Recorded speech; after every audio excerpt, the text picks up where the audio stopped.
Nice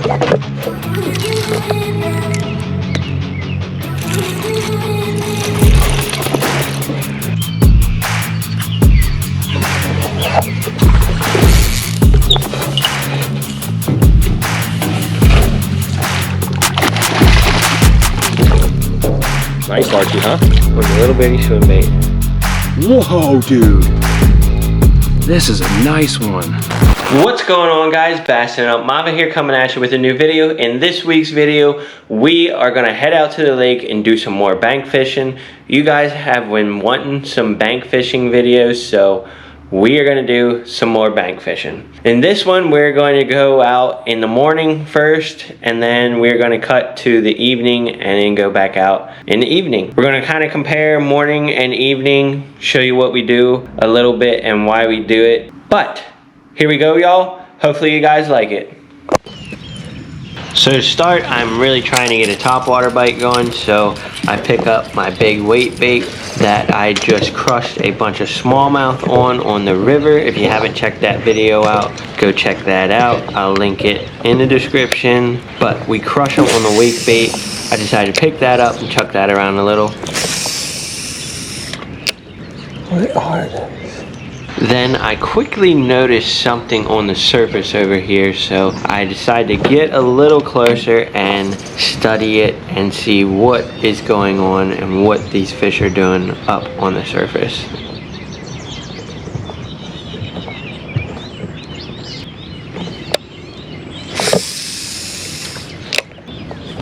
This is one of the wildest things I've ever seen. Now, after inspecting it, not really being able to tell what that is. If y'all have a guess or know what that was, let me know in the description. I couldn't see them well enough to tell what kind of fish they were. They didn't look like bass, and it didn't look like any kind of smaller fish. Might have been carp or something like that. But if y'all have a guess or know, let me know in the comments. There's big bass chasing the minnows.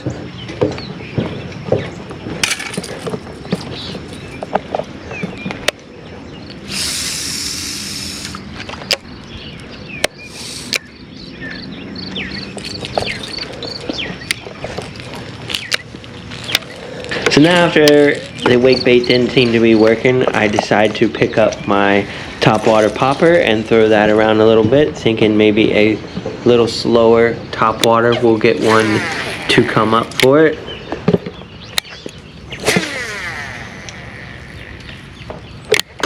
Quickly figure out that wasn't working either, and decide to pick up a walking topwater style bait. This is the Spro style spook. I forget the actual name of it. I will link that in the description when I figure it out.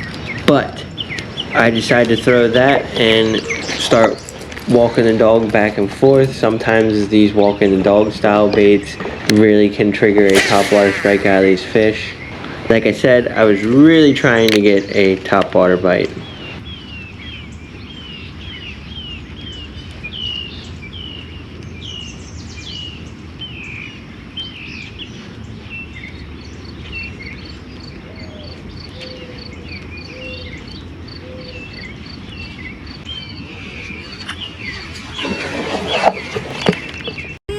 Trucker, dude, that hurt like a butt cheek on a stick.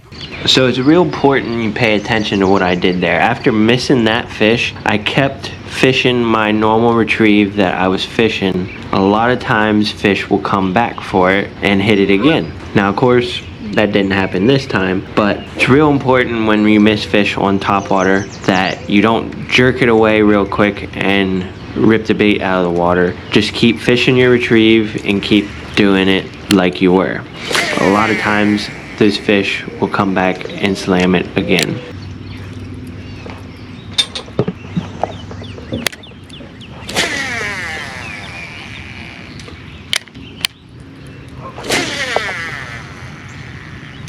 So now I already had my rod rigged up with the Mega Bass Sleeper Crawl, and I was catching a few fish on that here and there, so I decided to throw that out and drag that across the bottom since I couldn't really get anything on top water other than that one hit on the walking bait.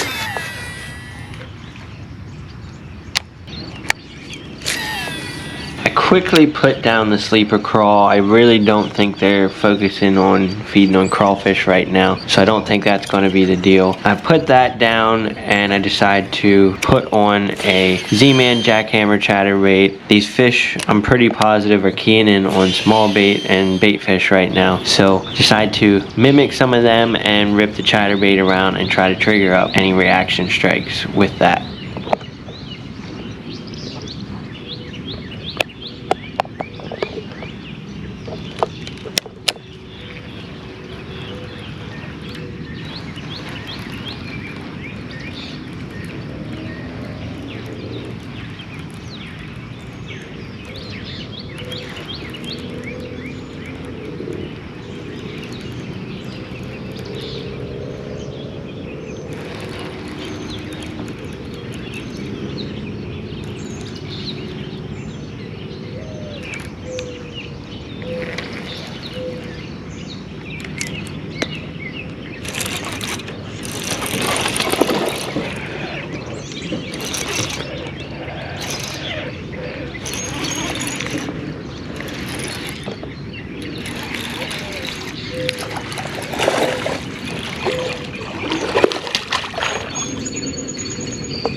Well, that didn't take long at all since switching to a chatterbait.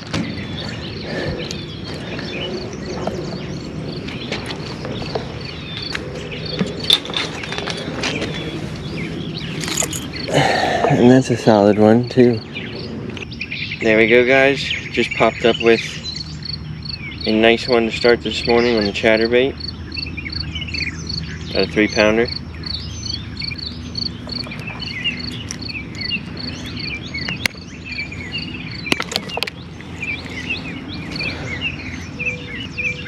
One nice good look.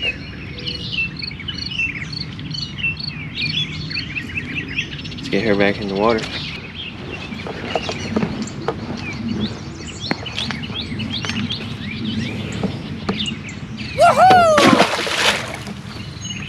Off she goes. Didn't take long at all on the old chatterdonk.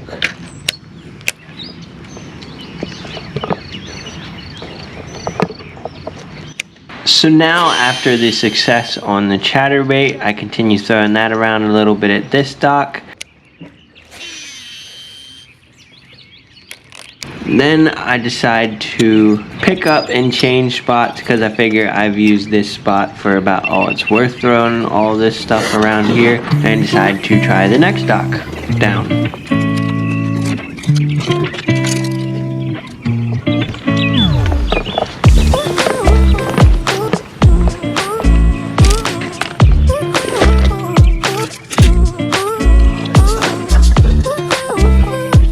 Now, after moving in the next dock, you'll notice I have a different, bigger top water tied on.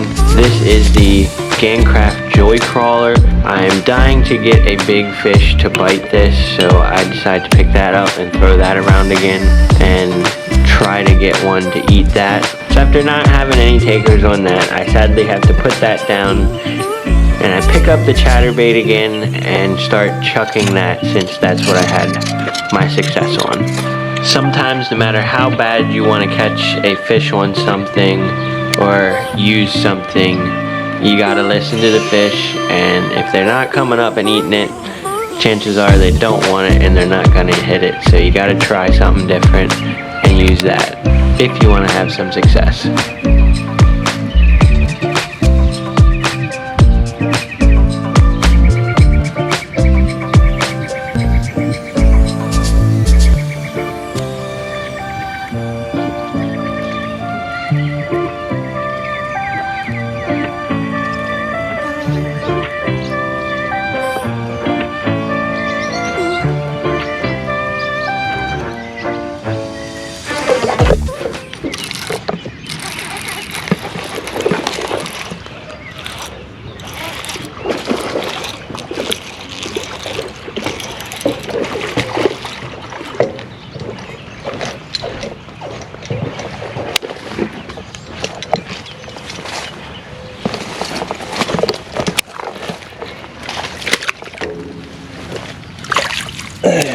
That one's a little bit bigger.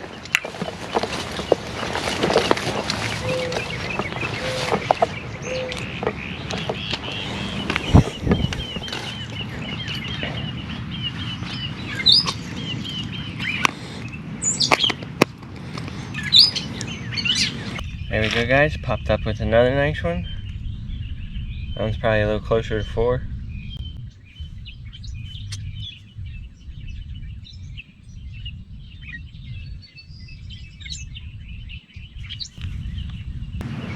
Let's let this nice big girl go quick.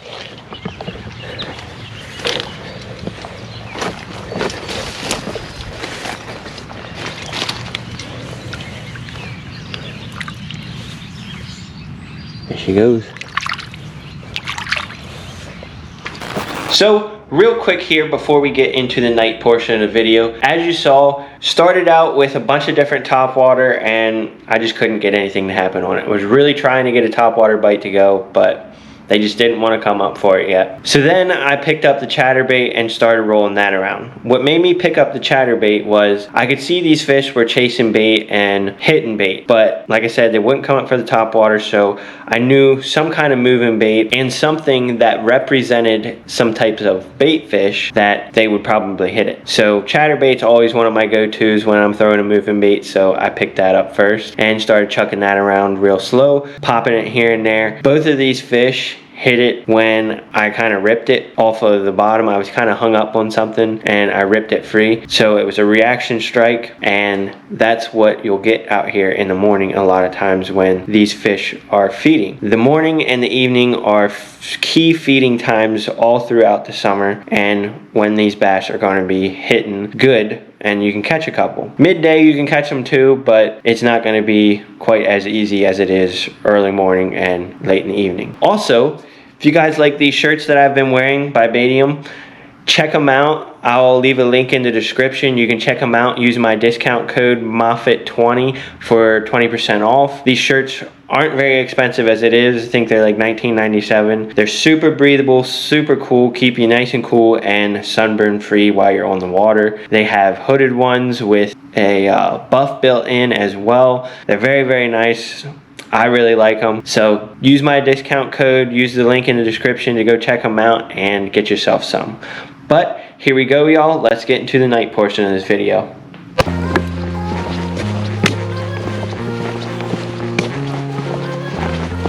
So here we are pulling up night fishing. Sam decides to start out and throw a chatterbait because that's what I had my luck on earlier in the morning, since I told him this is his first time fishing here. Wanted him to have some success, so started him off right with a chatterbait, and I decide to go a little bit slower and flip around the sleeper crawl.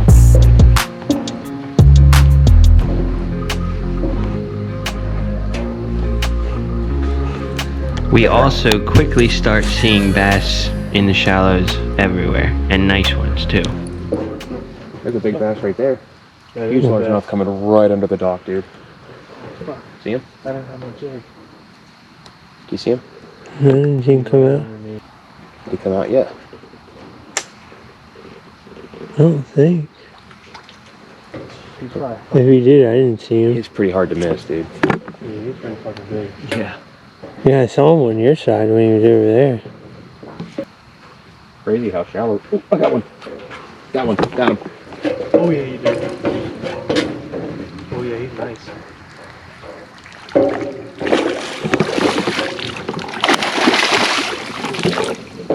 Nice, Larchie, huh? Oh yeah. About time, yo. Woo.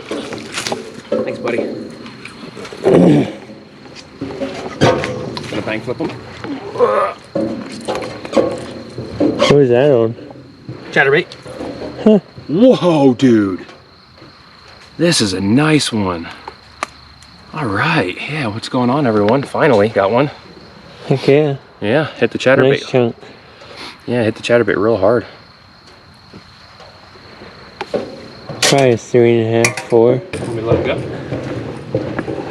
Yeah, you're good. Cool. All right.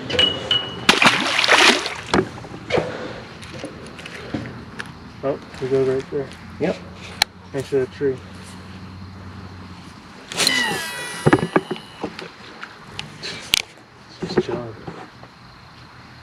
Yeah, just trying to figure out what the hell just happened to it. It looks about like the size of the one that came off of that tree. Yeah, it might have been the same one. Think you'll bite? Saw him catch him also.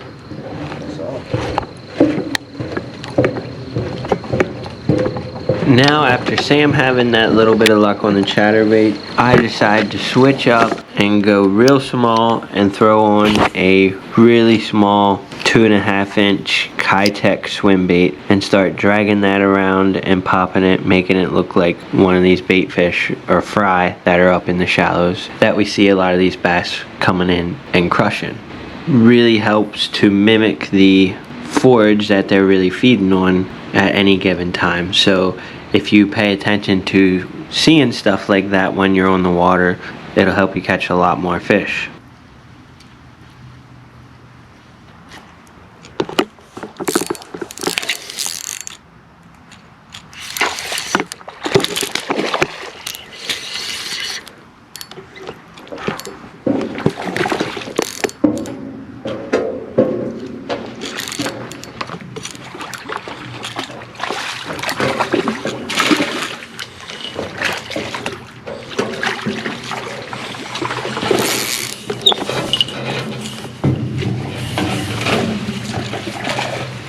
Oh man.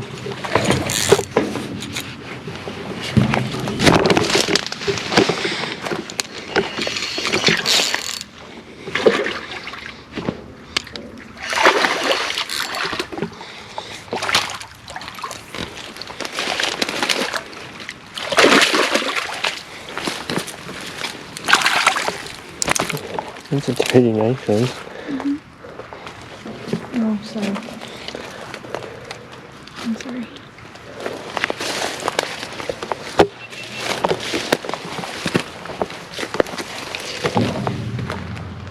There we go, guys. There's a solid one. Nice fat one. Real nice big girl. We got on the little bitty swim bait. It's probably about a 4-pounder.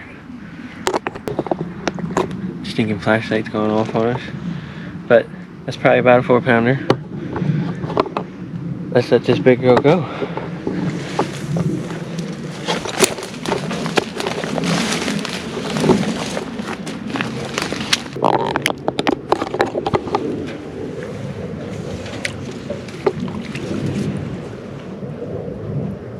There she goes.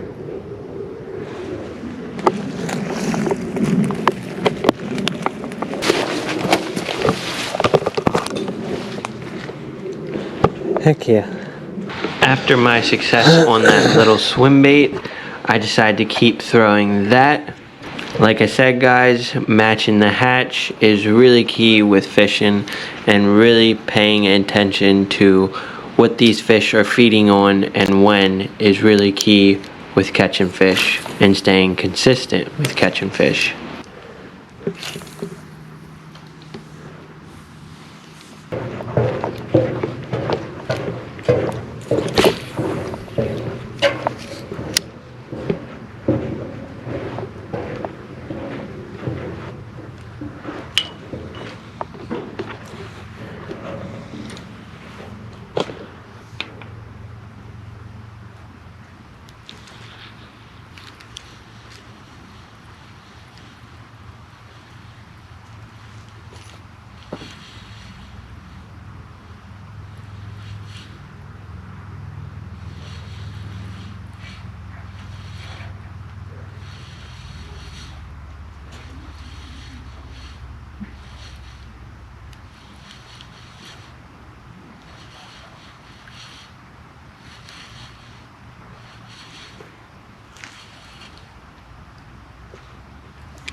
Little itty bitty guy.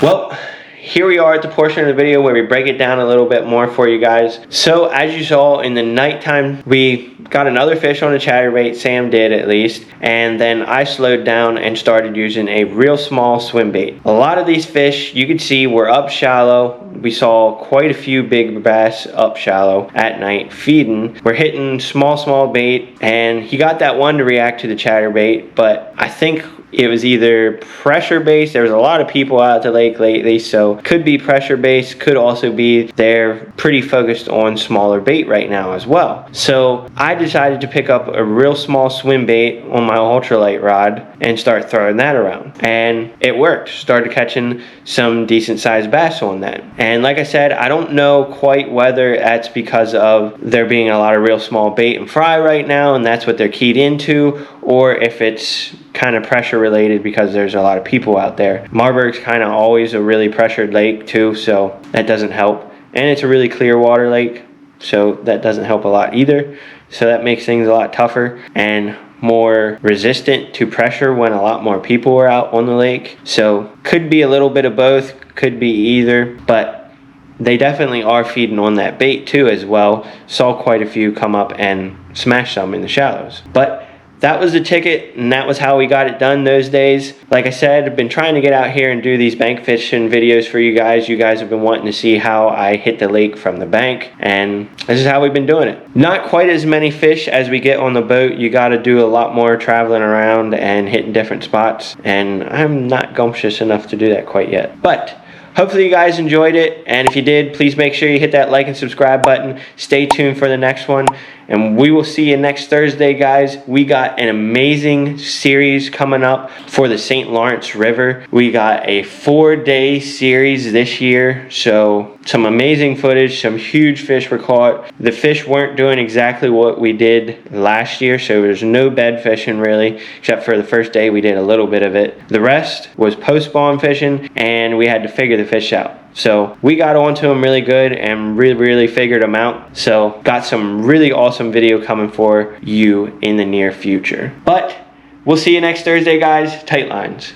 Everything I do, so instinctive and so passionate. Every word I move, so descriptive like an adjective. I got a vendetta against people who patented being negative when you should be getting after it.